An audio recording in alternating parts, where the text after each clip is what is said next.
जो हिंदू लोग जो जा रहे थे लौट रहे थे, मुसलमानों ने पानी पिलाई है, खाना खिलाया है, मस्जिद में रखा है।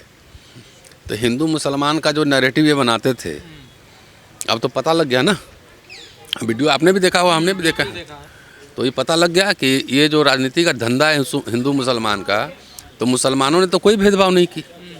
जिस वॉशरूम में जाते हैं उसी को इस्तेमाल करने दिया, जिस गिलास में पानी पी रहे थे उसमें पिलाया, मस्जिद में रखा भी, मस्जिद के दरवाजे खोल दिए, रोटी खाना पानी सब दिया। तो अब तो कम से कम हिंदू समाज को ये सोचना चाहिए ना कि जो भाजपा आरएसएस हिंदू के नाम पे वोट लेती है, तो हिंदुओं के साथ क्या कर रही है? क्या मुसलमान भेदभाव कर रहे हैं? अभी मुक्तेश्वरानंद जवाब दे दिया ना कि वो भी जाके आ जाए, उनको ही मोक्ष पालें। वो तो बाबा ही जवाब दे दिए। मुझे क्या कहना है? ये पूरा जो है ना स्वर्ग जो कुछ भी है इस धरती पे ही है, बाबा लोग भी जानते हैं। इसीलिए ऊपर कोई जाना नहीं चाहता है। अगर वहाँ पे सब कुछ रहता तो ऊपर ही लोग सीढ़ी लगा के चले गए रहते, ऊपर नहीं है। तो इसीलिए तो जवाब तो बाबा ही नहीं दे दिया। महाकुंभ जो है, जो मारे गए हिंदुओं का मेला है, और मारे गए वो भी हिंदू हैं। हिंदू ही होंगे ना। मुसलमान का तो दुकान वगैरह सुना है कि नहीं लगाने दिया जाए, तो हिंदू ही मरे होंगे। तो कम से कम हिंदू राष्ट्र जो बनाने जा रहे हैं, आज ये घोषणा भी करने वाले थे संविधान का, बाबा लोग, पता नहीं हुआ कि नहीं हुआ, अभी मैं देखा नहीं। तो हिंदू राष्ट्र बनाने जा रहे हैं, हिंदू मरे हैं और हिंदू मेला में मरे हैं, तो कम से कम हिंदुओं को पूरा सभी आंकड़े जारी करके और सबको एक समान मुआवजा तो देना चाहिए। तो इससे नुकसान किसका हो रहा है? हिंदू समाज का ही हो रहा है ना, और किसका हो रहा है? जिम्मेदारी कोई नहीं ले रहा सर। लेगा भी नहीं ना। पहले एक नैतिकता होती थी राजनीति में कि रेल एक्सीडेंट हो जाता था, रेल मंत्री इस्तीफा दे देता था। आज इतने रेल एक्सीडेंट हो रहे हैं, कोई मंत्री इस्तीफा दे रहा है? वहाँ छोड़िए, कलेक्टर कमिश्नर किसी पर रिस्पॉन्सिबिलिटी फिक्स नहीं की गई है अब तक, जो मुझे पता है। हो सकता है कुछ हुआ हो, लेकिन न्यायिक कमीशन सुना है कि बैठा है वहाँ पे। तो देखते हैं कोई किसकी रिस्पॉन्सिबिलिटी फिक्स होती है। दूसरी बात है कि जो जानकारी आ रही है सोशल मीडिया से, लोगों से बात की है, जो हिंदू लोग जो जा रहे थे लौट रहे थे, मुसलमानों ने पानी पिलाई है, खाना खिलाया है, मस्जिद में रखा है। तो हिंदू मुसलमान का जो नैरेटिव ये बनाते थे, अब तो पता लग गया ना। वीडियो आपने भी देखा हुआ, हमने भी देखा है। तो ये पता लग गया कि ये जो राजनीति का धंधा है हिंदू मुसलमान का, तो मुसलमानों ने तो कोई भेदभाव नहीं की। जिस वॉशरूम में जाते हैं उसी को इस्तेमाल करने दिया, जिस गिलास में पानी पी रहे थे उसमें पिलाया, मस्जिद में रखा भी, मस्जिद के दरवाजे खोल दिए, रोटी खाना पानी सब दिया। तो अब तो कम से कम हिंदू समाज को ये सोचना चाहिए ना कि जो भाजपा आरएसएस हिंदू के नाम पे वोट लेती है, तो हिंदुओं के साथ क्या कर रही है? क्या मुसलमान भेदभाव कर रहे हैं? आंकड़े नहीं देना तो ये कौन कर रहा है? योगी जी तो बड़े साधु हैं, मीडिया को भी नहीं जाने दे रहे हैं ना, अंदर मोर्चरी में घुसने नहीं दे रहा है। वो हज़ारों में लोग मरे होंगे, आंकड़ा तीसी का दे रहे हैं। करोड़ों की जब भीड़ है, आप ही खुद दावा कर रहे हैं कि 40 करोड़ 10 करोड़ 20 करोड़ जो भी, तो करोड़ों की भीड़ उस जगह पे जहाँ पे संगम वाला एरिया है, मैं गया हूँ, देखा हूँ। अगर 10 करोड़ भी लोग अगर चले जाएं तो ऐसे चलने का जगह नहीं मिलेगा वहाँ पे, और वहाँ पे भगदड़ मचेगी।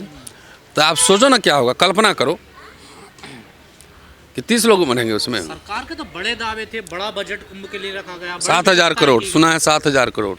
बड़ी व्यवस्था तो सामने दिख गया ना, क्या व्यवस्था थी। कोई ट्रांजिट कैंप, क्या जो होता है पूरा लोगों का, वहाँ कमेटी बनाना चाहिए था। जो लोकल रेजिडेंट हैं, जो सीनियर लोग हैं, जो बहुत दिनों से मेला का आयोजन देख रहे हैं, क्या उनसे कोई राय मशवरा ली गई, कमेटी बनाई गई? मैं नहीं जानता। लेकिन जिस तरह से माइक पे कह रहे थे कि भगदड़ मच जाएगी, वो ऑफिसर कोई था वहाँ पे रात में, तो सामने एविडेंस आ रहा है कि किसके कहने से भगदड़ मची। साधु संतों का बड़ा आरोप है कि सरकार, प्रशासन, पुलिस वीआईपी ट्रीटमेंट में लगा रहा, जनता के लिए, श्रद्धालुओं के लिए कोई। वो तो ठीक ही आरोप है कि वीआईपी जितना आप इसको, ये धार्मिक आयोजन छोड़ के आप उसको जो है एक शो बना रहे थे, पूरा इवेंट। सबका फोटो डल रहा है, वीआईपी वहाँ मिनिस्टर जा रहे हैं, उनके लिए अलग पानी के अंदर सिक्योरिटी व्यवस्था हो रही है। तो ये तो है। अब क्या कहिएगा, अब इसमें मैं ज़्यादा क्या बोलूँ? हम बोलेंगे तो कुछ बोलेंगे तो लोग कहेंगे बड़ी साजिश, अब साजिश की बात भी कहने लगे। चलिए, अब साजिश है तो आपकी सरकार, भारत सरकार आपकी, राज्य सरकार आपकी, और साजिश का पता नहीं लगा आपको? बदनाम करने की कोशिश कर रहा है विपक्ष। विपक्ष क्या, वो तो सामने है ना। विपक्ष क्या करेगा इसमें? वो लोग ही वहाँ पे सोशल मीडिया पे क्या बोल रहे हैं, जो मेला प्रत्यक्षदर्शी हैं, उन्हीं को सुन लीजिए ना। वो विपक्ष थोड़ी है। जिनके घर के लोग मरे हैं, डेड बॉडी नहीं मिली। नहीं मिली है उनको, तो वही कह रहे हैं विपक्ष क्या करेगा इसमें। ये तो पता लग गया ना कि धर्म के नाम पे जो ये लोग करते हैं वो तो सामने आ गया। तो सरकार का काम है पता करें ना। ये जो धीरेन्द्र शास्त्री जी कह रहे हैं ये मोक्ष मिल गया है, तो उसका जवाब तो स्वामी क्या नाम है, अभिमुक्तेश्वरानंद जवाब दे दिया ना कि वो भी जाके आ जाए, उनको ही मोक्ष पालें। वो तो बाबा ही जवाब दे दिए, मुझे क्या कहना है। ये पूरा जो है ना स्वर्ग जो कुछ भी है इस धरती पे ही है, बाबा लोग भी जानते हैं। इसीलिए ऊपर कोई जाना नहीं चाहता है। अगर वहाँ पे सब कुछ रहता तो ऊपर ये लोग सीढ़ी लगा के चले गए रहते, ऊपर नहीं है। तो इसीलिए तो जवाब तो बाबा ने दे दिया। जो शास्त्री है, क्या धीरेन्द्र शास्त्री नाम है ना, उसको वो भी जाके परलोक चले जाए सीधा। तो बाबा नहीं जवाब, को तोड़ मरोड़ के चला, अब सफाई दे रहे हैं। अब सफाई तो और क्या करेंगे, बाबा ने ही जवाब दे दिया शंकराचार्य ने, अब मुझे क्या जवाब देना है। लोगों ने तो खुद ही आए थे, कह रहे हैं कि वो तो इतनी भीड़ पैदा की थी, तो सरकार की क्या गलती है। नहीं तो सरकार ने पूरा इतना पब्लिसिटी किया था, नहीं किया था, जिम्मेदारी नहीं लेगा। सरकार ने पब्लिसिटी किया था कि नहीं, महाकुंभ माँ पूरा लग रहा था कि शो चल रहा है पूरा। जो नहीं जाएगा देशद्रोही है, देशद्रोही है, जो नहीं जाएगा वो हिंदू नहीं है, देशद्रोही। तो आप ही तो नैरेटिव बना रहे थे ना, तो हिंदू लोग वहाँ पहुँच गए। अच्छा हिंदू कोई एक थोड़ी भाई, उसमें शैव भी हैं, वैष्णव भी हैं, कालामुख भी हैं, अघोड़ी भी हैं, तमाम तरह के पंथ हैं उसमें। वहाँ भी आप देखते हैं कई अखाड़े हैं।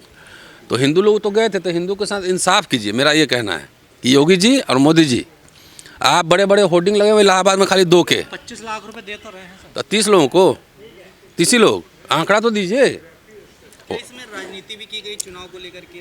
अरे अब मैं क्या कह सकता हूँ, मैं तो आम आदमी हूँ, नेता लोग बताएंगे, सरकार वहाँ बताएगी कि क्या ये जो मार्केटिंग कर रहे थे पूरा महाकुंभ का, कहीं आपके जहन में हिंदू पोलराइजेशन तो नहीं था। तो हिंदू उसका इफेक्ट क्या हो गया वो देख लीजिए, हिंदू लोग ही खिलाफ उनके बोल रहे हैं। देश में right to expression, right to assemble, यानी इकट्ठा होना, सभा करना मौलिक अधिकार है लोगों का। मगर आप देखेंगे कि दिल्ली में किसान हो, मजदूर हो, आम आदमी हो, कोई भी हो जिसको तकलीफ़ है, इवन जंतर मंतर पे भी उनको इकट्ठे नहीं होने दिया जाता। लगातार धारा 44 और धारा 163 करके लगाए रखते हैं। मगर जिसको आस्था का आधार बता रहे हैं, जहाँ लोगों की असली तकलीफ़ है, लोग खुद डिस्कस करना चाहते हैं, भागीदारी करना चाहते हैं, अपनी बात को बताना चाहते हैं, उसके लिए डेमोक्रेसी में सिर्फ इन्फॉर्मेशन देना होती है, परमिशन लेना नहीं होता। मगर अंग्रेज़ों के बनाए हुए कानून को सारी सरकारों ने आगे बढ़ाया है, आज भी वो कानून है। ये क्यों है धारा 44? ये धारा 44 राज करने के लिए है। डेमोक्रेसी में राज नहीं होता, ना राज होता ना राज करने वाले होते। डेमोक्रेसी में जनप्रतिनिधि होते हैं और जनता के जनप्रतिनिधि और जनता की भागीदारी होती है और मानवीय व्यवस्था होती है। गवर्नमेंट का मतलब सरकार नहीं होता। सरकार होता राजशाही में, तानाशाही में, व्यक्तिवाद में।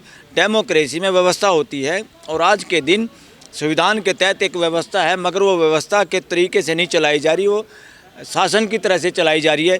शासन में लोगों को बोलने से रोका जाता है। अंग्रेज़ एक डीसी रखते थे हर ज़िले में, और वो डीसी का काम था कि जब लोगों को इकट्ठे होना, धारा 44 लगा दो, लोगों को गिरफ्तार कर लो, बोलने ना दो, इकट्ठे ना होने दो। आज भी वो धाराएं हैं। ये कलंक है इस देश पे और डेमोक्रेसी का कलंक है। जितने भी जनप्रतिनिधि, एमएलए, एमपी अगर इस बात को समझते हैं, सुनेंगे, तो सबको एक मुश्त आवाज़ उठा के इस धारा को ख़त्म करना चाहिए कानून से। पहली बात तो ये। दूसरा, आस्था का मतलब है, आस्था का जब प्रचार प्रसार आप कर सकते हैं जब वो 3 कसौटी पे खरा उतरता है। Number 1 public order, number 2 public health, number 3 public morality. इन 3 चीज़ों के खिलाफ काम नहीं करता हो। और